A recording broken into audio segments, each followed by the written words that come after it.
Imprisoned Chinese minority scholar given Human Rights Award. A group of leading rights organizations has awarded its annual prize for human rights defenders to imprisoned Chinese Muslim minority economics professor Ilham Tohti, shining new attention on a case that has brought strong international condemnation. The Martin Ingalls Award is bestowed by Amnesty International, Human Rights Watch and 8 other human rights groups. The award ceremony takes place in Geneva, Switzerland, on Tuesday evening. Tohti, 46, was given a life sentence on charges of separatism in September 2014 after a 2-day trial. A member of the Turkic Muslim Uyghur ethnic group, he taught at Beijing's Minzu University and was an outspoken critic of Beijing's ethnic policies in the far western region of Xinjiang. Tohti denied Beijing's relentless accusations of advocating separatism and violence. Tohti has sought reconciliation by bringing to light repressive Chinese policies and Uyghur grievances. This is information the Chinese government has sought to keep behind a veil of silence, the group said in a statement, using an alternative spelling for Uyghur. He remains a voice of moderation and reconciliation in spite of how he has been treated, it said.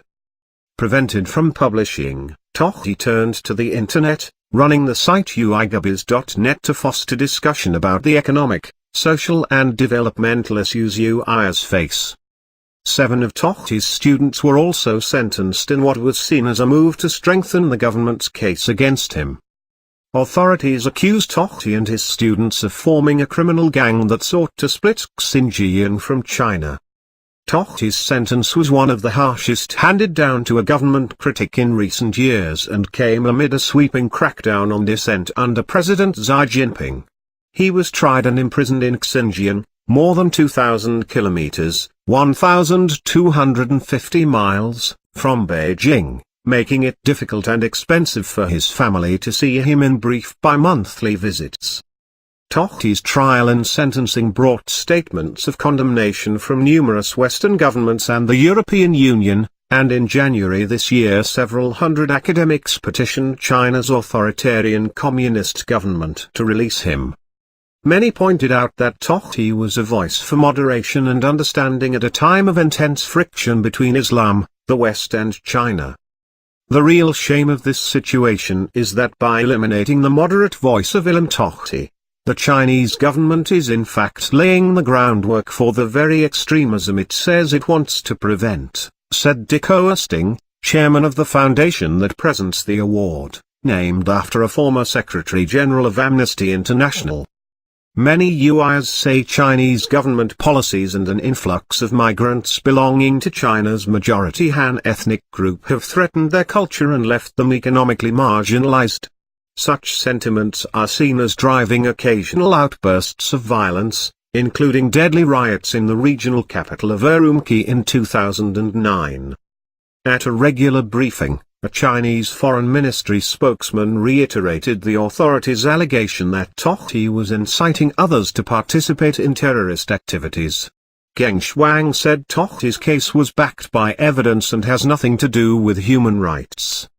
The government was enraged by the awarding of the 2010 Nobel Peace Prize to imprisoned pro-democracy activist Liu Xiaobo. China accused Norway, which hosts the award ceremony, of a deliberate insult, and relations between the two have yet to recover. The award not only duly recognizes Professor Ilham Tohti's courageous work promoting minority rights and dialogues between Hans and Uyghurs, it also highlights the Chinese government's increasingly harsh punishment against its critics, said Maya Wang, a Hong Kong-based researcher with Human Rights Watch.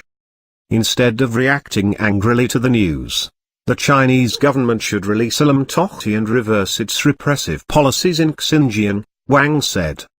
This year's other finalists for the award were Ethiopian independent journalism collective Zone 9 bloggers, and Syrian human rights lawyer, activist and journalist Razen Zaitouneh. Tohti is also one of 4 candidates for the European Union's prestigious Sakharov Prize for Human Rights awarded later this month.